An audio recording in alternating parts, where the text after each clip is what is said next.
Dan dia ini harus mengambil keputusan yang tentu saja sejalan dengan apa yang menjadi DNA dari partainya, yaitu PDI Perjuangan. Sudah melakukan kalkulasi yang sangat besar, tapi dengan dibatalkannya ini bukannya Indonesia akan mengalami kerugian potensial yang sangat besar, yang sampai berapa triliun rupiah itu tadi. Sehingga jika itu yang terjadi, sebenarnya semuanya sudah di koridor yang benar.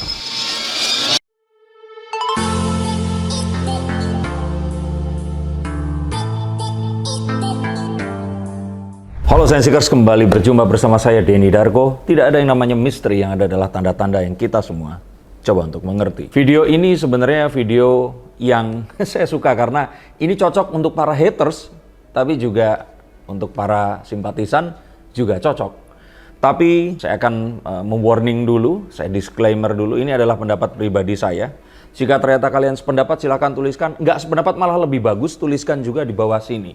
Tambahin traffic dan juga engagement di channel dan juga konten ini. Oke, jangan lupa subscribe, like, dan di-share jika ternyata sependapat, atau di-share sambil dihina, silahkan juga. Tapi di sini saya ingin menunjukkan satu, kalau saya bilang ini pilihan sikap. Jadi jikalau ternyata nanti mendapatkan cancel ya wallahu alam.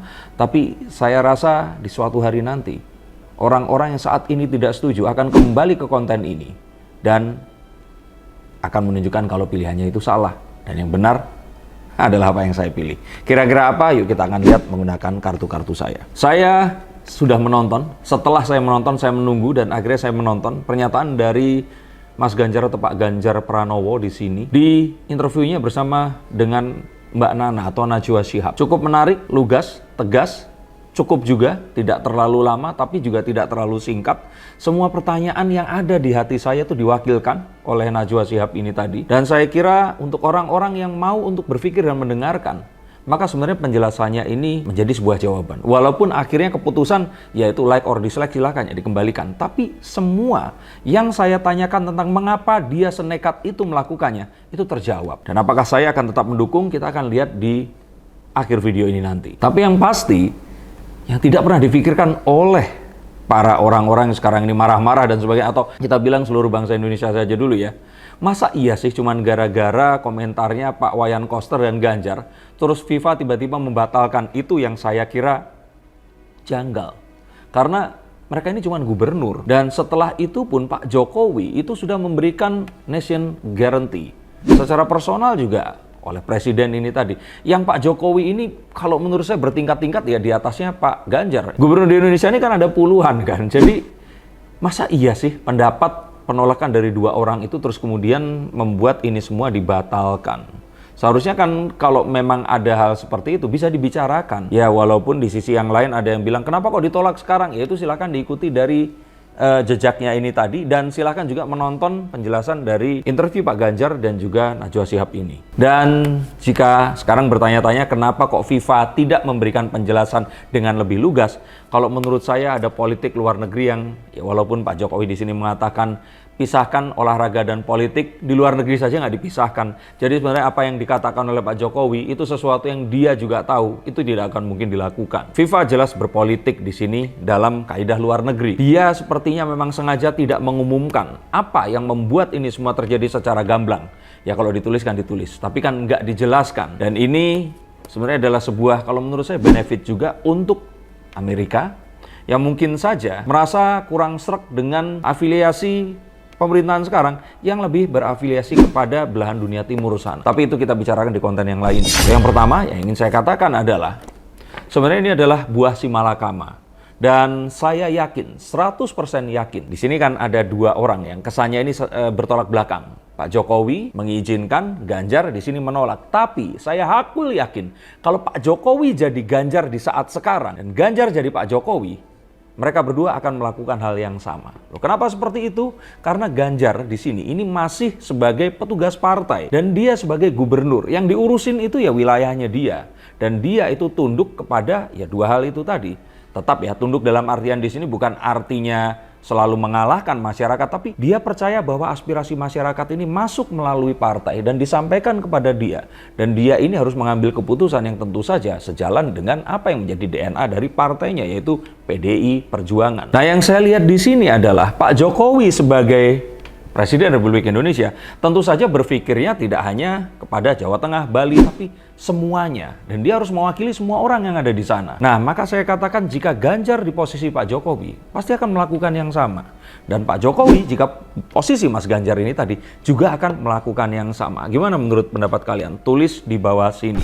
Dan kalau yang saya lihat di sini itu pemerintah dan FIFA ini tuh kayaknya baru sadar bahwa perhelatan sepak bola tingkat dunia jika diadakan di Indonesia ini akan berpotensi terhadap, saya rasakan memang arahnya lebih ke kerusuhan itu tadi. Karena kan dia pasti akan melihat kan ke belakang ini ada apa saja, dan nggak mungkin segampang dua gubernur menolak terus kemudian dilakukan pembatalan begitu saja. Pasti harusnya kan nanya ke presidennya dulu kan, karena kan gubernur ini pasti kan ya yang mengangkat kan Menteri Dalam Negeri, dan Menteri Dalam Negeri kan punggawanya pemerintahan. Jadi kalau saya lihat sepertinya mereka ini baru sadar jika exposure dari pertandingan bola ini akan sangat besar, dan baru sadar juga kalau ternyata politik ini memanas, sehingga mereka tidak berani mengambil keputusan, dan sedikit saja hal yang diragukan, maka akan lebih baik ini dibatalkan. Saya pikir FIFA pun sudah melakukan kalkulasi yang sangat besar, tapi dengan dibatalkannya ini bukannya Indonesia akan mengalami kerugian potensial yang sangat besar, yang sampai berapa triliun rupiah itu tadi. Tapi sebelum kita bahas itu tadi, sebenarnya Mas Ganjar ini sudah menunjukkan sebuah, kalau kita bilang itu jalan keluar.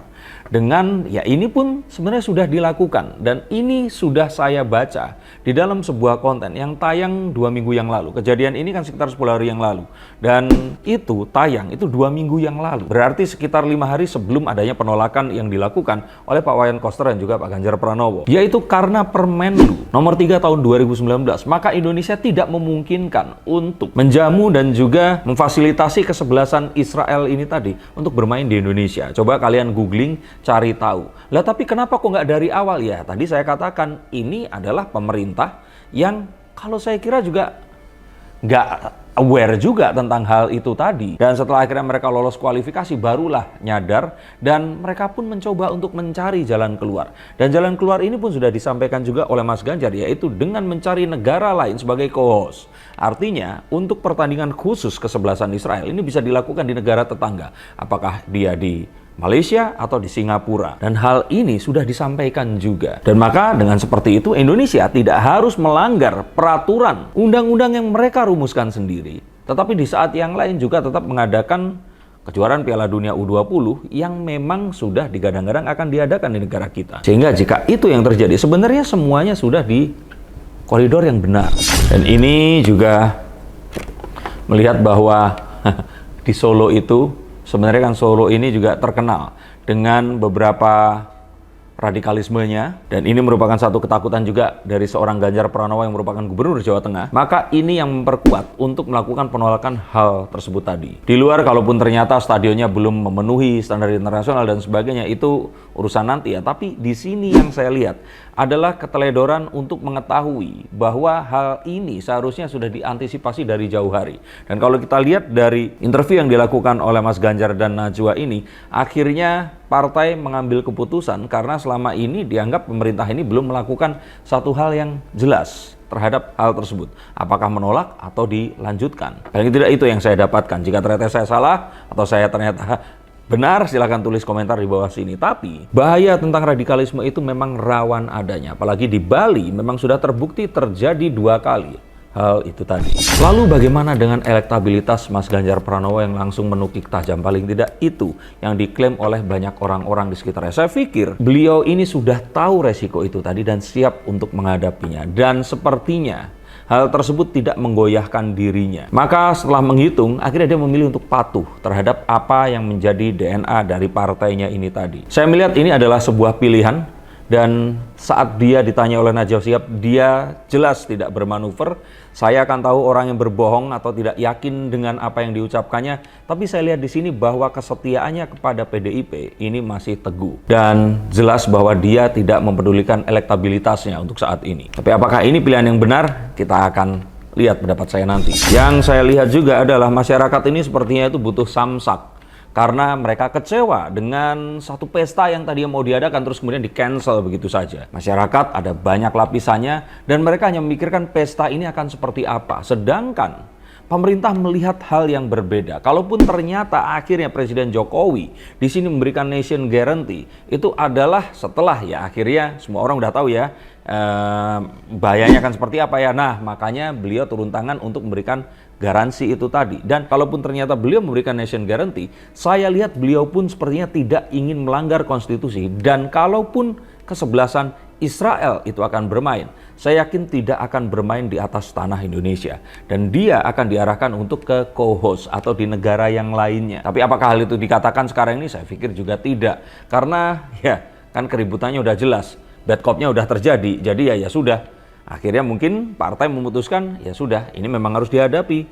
Dan Mas Ganjar yang menjadi samsaknya. Tapi jika seandainya orang-orang itu mau menonton secara teliti, mengesampingkan emosinya dan mencoba mendengarkan wawancara yang dilakukan oleh Najwa Shihab kepada Ganjar Pranowo, maka sebenarnya mereka akan tahu bahwa semuanya ini dilakukan demi kebaikan dan keutuhan bangsa. Dan tentu saja ini semua untuk mencegah hal yang paling menakutkan yang akan ada dan mungkin sekali untuk terjadi. Dan hal itu adalah penolakan dan demo yang akan terjadi, yang memang ini sudah langganan dilakukan oleh kelompok yang selalu menyuarakan kebencian mereka terhadap Israel, yang kebetulan ini oposisi daripada pemerintah. Dan ini bukan perkara yang mustahil atau mengira-ngira. Hal ini pasti akan ada, dan jika ini tidak bisa diantisipasi lebih awal, maka sangat mungkin hal-hal yang buruk ini bisa terjadi. Dan jika hal itu terjadi, maka saya pikir sanksi dari FIFA sekalipun itu akan terasa sangat ringan dibandingkan jika nanti ternyata terjadi hal tidak diinginkan seperti yang ada di Bali, tapi terjadinya di kota lain dan terus kemudian mengakibatkan delegasi atau kesebelasan atau tim ofisial dari negara lain yang terluka dan sebagainya, maka saya kira Indonesia ini akan mendapatkan sanksi yang lebih besar dan menakutkan dibandingkan hanya sanksi FIFA yang sampai detik ini pun belum diturunkan. Dan saya pikir FIFA juga tetap menghitung uang, dan dia tidak ingin pasar yang lumayan besar ini akan menarik dukungannya terhadap FIFA jika ternyata mereka harus menyangsi berat terhadap keputusan ini.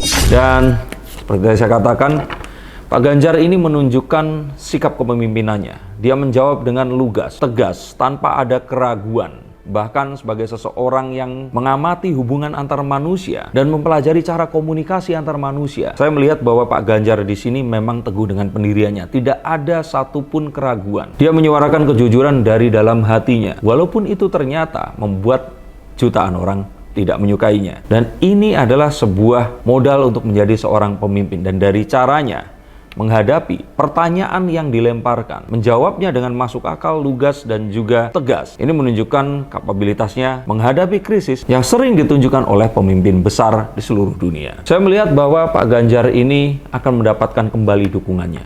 Bahwa Pak Ganjar ini akan memiliki kesempatannya untuk menjadi seorang pemimpin besar di negara ini. Dan ini bukan tentang keajaiban, tetapi akhirnya kebenaran nanti akan terkuak juga. Dan mungkin apapun itu, saya memiliki pendapat yang mungkin tidak populer di sini, tapi saya lumayan lega hal ini akhirnya tidak terjadi di Indonesia. Karena risiko dari kerusuhan itu akan jauh lebih besar dibandingkan seberapa besar pun keuntungan yang kita dapat. Dan kalau perkara anak-anak muda ini yang tidak mendapatkan kesempatan, saya kira kesempatan ini akan tetap ada dan terus ada. Tapi memang sayang, kita bukanlah negara yang akan bisa melawan Amerika dan sekutunya, yang memang jika tiba permasalahannya dengan Israel pasti akan menerapkan standar ganda. Terima kasih untuk kalian yang masih memilih untuk kritis dan menggunakan akal sehat kalian. Sampai jumpa dan salam untuk keluarga kalian.